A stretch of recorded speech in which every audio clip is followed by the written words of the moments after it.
গত ভিডিওতে দেখিয়েছি শ্রীমঙ্গল আসা থেকেই ঈদের দিন আমরা কি কি করলাম, আরো বলেছিলাম বৃষ্টির কারণে আমরা কোথাও যেতে পারিনি, তবে ঈদের পরে কোথাও যেতে পেরেছি কিনা, আর বাকি দিনগুলো শ্রীমঙ্গলে কি কি করলাম আর ঢাকায় এসেও বা কি কি করলাম এগুলো নিয়েই থাকছে আজকের ব্লগ। আসসালামু আলাইকুম, আমি Nusrat Sathi from my page and channel lazy biz by Nusrat. স্বাগতম জানাচ্ছি আমার আরো একটি নতুন ভিডিওতে। শুরুতেই জানাচ্ছি আমি একটু সিক থাকার কারণে আমার ভয়েসটা একটু অন্যরকম শোনাতে পারে, এই জন্য সবাই ক্ষমা সুন্দর দৃষ্টিতে দেখবেন। ঈদের সেকেন্ড দিন সারাদিন বৃষ্টি হওয়ার পর থার্ড দিন সকালে উঠে দেখি আকাশটা মেঘলা হয়ে আছে, তো মনে করলাম হয়তো বা বৃষ্টি নাও আসতে পারে, আমরা একটু ঘুরতে যেতে পারবো। এরপর দেখলাম আমার শাশুড়ি গাছ থেকে পাকা কাঁঠাল নিয়ে এসেছে, এটা এত মিষ্টি, সবাই খুব মজা করে খেলাম। তারপর চলে গেলাম রান্না করতে। 2 দিন গরুর মাংস খেয়ে আর ভালো লাগছিল না, তাই একটু সিম্পল রান্না করে ফেললাম। আরো ছিল ভর্তা, মাছ, ওগুলো ক্লিপ নেওয়া হয়নি। এরপর দেখলাম বৃষ্টি শুরু হয়ে গেছে, সারাদিন ননস্টপ বৃষ্টি পড়েছে। এটা হচ্ছে আমার রুম থেকে ভিউ।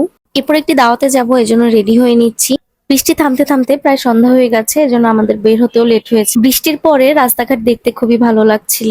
এই তো আমরা চলে এসেছি। বাসাটা বেশি দূরে ছিল না, আমাদের 15 মিনিট লেগেছে আসতে। এটা হচ্ছে আমার ননদের ভাগ্নির শ্বশুর বাড়ি। বাসাটা বেশ সুন্দর, আমার খুবই ভালো লেগেছে। শুধু আমার না, আমার ছেলেরও এত ভালো লেগেছে যে ও বাসায় এসে পরের দিনও বলছিল আম্মু ওই বেবিটার বাসায় যাই। বেশ পুরনো হলেও বাসাটা একদম সিমসাম ভাবে গুছিয়ে রাখা। এই যে এই কর্নারটা দেখেন, একটা অ্যাস্থেটিক ভাব আসছে না এখান থেকে? আমার তো এমন পুরানো জিনিস বেশ ভালো লাগে। এরপর আমাদের নাস্তা সার্ভ করা হলো, এই জন্য আমরা ডাইনিং এ চলে আসলাম। ডাইনিং এ খুব সুন্দর করে খাবারগুলো সার্ভ করে রেখেছে। এখানে ছিল নারিকেলের পুলি, কলিজার সমুচা, নবাবী সেমাই, চটপটি, গরুর মাংস আর পরোটা।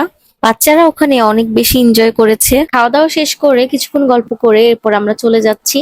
এটা হচ্ছে শ্রীমঙ্গল থানা, ঈদের জন্য কি সুন্দর করে সাজিয়েছে। বাসায় এসে আজানা আব্বু বলছে একটা নাইট কুইন ফুটবে, এই জন্য আমরা বাইরে চলে এসেছি এটা ফোটার অপেক্ষায়। আমি এর আগে কখনো নাইট কুইন ফুলটা সামনাসামনি দেখিনি, সবসময় ছবিতে দেখেছি, এই জন্য অনেক এক্সাইটেড ছিলাম। কিন্তু ওই দিন আর নাইট কুইনটা ফোটেনি। পরের দিন সকালে রান্না করতে এসেছি, দেখি 3টা সাইকেল উঠে বসে আছে। আজান বাসায় বসে সারাক্ষণ সাইকেল চালায়, তো ওই আসার পর থেকে এই সাইকেলটা চালাতে যাচ্ছিল, কিন্তু নষ্ট হওয়ার কারণে সাইকেলটা চালাতে পারেনি। আজকে ওর ফুফা গিয়ে ঠিক করে নিয়ে এসেছে। আজকে খুব শুটকি ভর্তা খেতে ইচ্ছা করছে, তাই এদিকে আমি বানিয়ে নিচ্ছি। আমি আগে শুটকি ভর্তা খেতাম না, গত বছর কুয়াকাটা গিয়ে একবার খেয়ে আমি তো ফিদা হয়ে গিয়েছি। এরপর থেকে শুধু লইট্টা ভর্তাটা খাই। আরো করেছিলাম বাদাম ভর্তা। কালকে সন্ধ্যার পর থেকে আর বৃষ্টি হয়নি। আজকে আমরা বিকালবেলা একটু ঘুরতে বের হয়ে গেলাম। আমার ননদের ছেলে মেয়েদেরও বের হওয়ার কথা ছিল, কিন্তু ওদের টিচার আসার কারণে আর বের হতে পারেনি। এই যে এটা হচ্ছে শ্রীমঙ্গলের বসুন্ধরা আবাসিক এলাকা। এই জায়গাটা আমি যখনই দেখি ছোটবেলার বসুন্ধরার একটা মনে পড়ে, যেখানে বলে চলো না বসুন্ধরায় যাই। এরপর আমরা একটা অটো নিয়ে সামনের দিকে চলে গেলাম। বাসা থেকে বেশি দূরে যাচ্ছি না, কিন্তু হেঁটে গেলে ওই জায়গা পর্যন্ত পৌঁছাতে আমাদের সন্ধ্যা হয়ে যাবে, এই জন্য আমরা একটা অটো নিয়ে নিলাম। এই যে সূর্যাস্তের সময় খোলা মাঠে, এটা দেখতে খুবই ভালো লাগছে।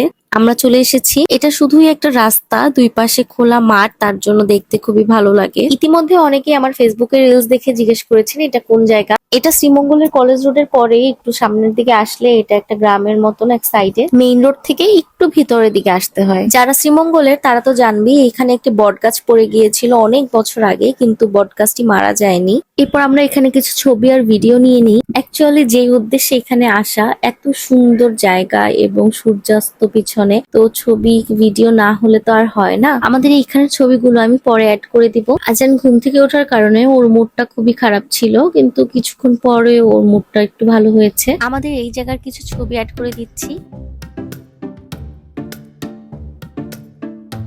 এরপর মাগরিবের আজান দিয়ে দিচ্ছিল, আমরা একটা অটো করে বাসায় চলে যাচ্ছি।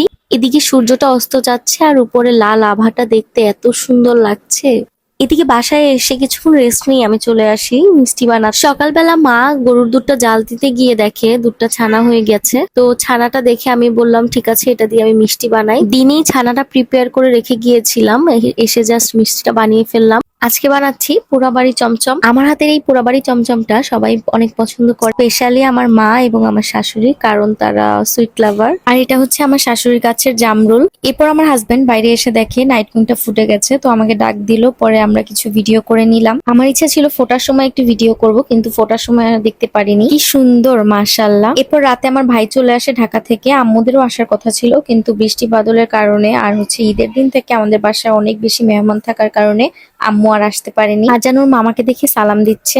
পরে রাতে ওর জন্য হালকা পাতলা কিছু আয়োজন করেছি। পরের দিন সকালবেলা ঘুম থেকে ওঠার পর দেখি বাসার পিছনে একটি গাছে কাঁঠাল পেকে আছে, তো আমার শাশুড়ি আমরা দেখবো বলে আর পারেনি, আমি আর আজান একটু পোস্ট নিচ্ছিলাম কাঁঠাল কাটার। এরপর চলে আসি রান্নার প্রিপারেশনে।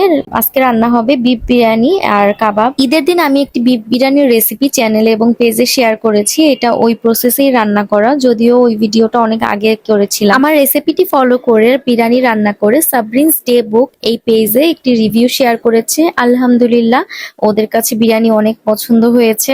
এদিকে আপু কাবাব তৈরি করে নিল। এরপর দুপুরে খাবার খেয়ে রেডি হয়ে নিলাম আমার শ্রীমঙ্গলের সবচেয়ে পছন্দের জায়গায় যাব। এই জায়গাটা আপনারা রোজার ঈদেও আমার শ্রীমঙ্গল ব্লগে দেখেছিলেন। বারাউড়া বাগানে যেতেই ঠিক ডান দিকে এই জায়গাটা পড়ে। এটা কি বিটিআরআই এর আন্ডারে কিনা আমি ঠিক জানি না, তবে এই রোড দিয়ে বিটিআরআই তে যাওয়া যায়। এরপর মাগরিবের আজান দিলে আমরা আবার ব্যাক করি। আমাদের বাসার কাছেই খুব সুন্দর একটি রেস্টুরেন্ট খুলেছে, ক্যাফে দুয়া, যে আগে ছিল না। এটা হয়তোবা রোজার ঈদের পরেই খুলেছে, আমি এবারই দেখলাম। বাইরে থেকে ডেকোরেশনটা দেখতে খুবই সুন্দর লাগছিল, প্রাইসও রিজনেবল ছিল, কিন্তু একটাই সমস্যা, এখানে এসি নেই। আমরা অর্ডার করেছিলাম একটি রেগুলার লাচ্ছি, একটি ওরিও মিল্ক শেক আর একটা জুস, কিন্তু ওরা পরে রিকমেন্ড করলো একটি ম্যাঙ্গো লাচ্ছি নিতে, তাই আমরা জুস না নিয়ে একটি ম্যাঙ্গো লাচ্ছি নিয়েছি। বাট এটা খেতে একদমই ভালো না, রেগুলার লাচ্ছিটা খেতে খুব টেস্ট ছিল। লাচ্ছিগুলোর প্রাইস ছিল 90 টাকা করে আর ওরিও মিল্ক শেকটা ছিল 120 টাকা। এরপর বাসায় এসে দেখি মা নিহারি রান্না করছে। মায়ের হাতের এই নিহারিটা খুব মজা হয়। ঈদের পরের দিন থেকে 3-4 দিন সে শুধু এটা হালকা মশলা দিয়ে জাল দিয়েছে, এখন শুধু মশলা আর ডাল সিদ্ধ করে এর মধ্যে দিয়ে বাগার দিয়ে দিচ্ছে। আমি ডাল দিয়ে নিহারি রান্না মায়ের কাছেই দেখেছি। আমরা আসার আগেই মা এই নাস্তাগুলো রেডি করে রেখেছিল। এখানে ছিল সমুচা, নুন পিঠা আর আম্মু পাঠানো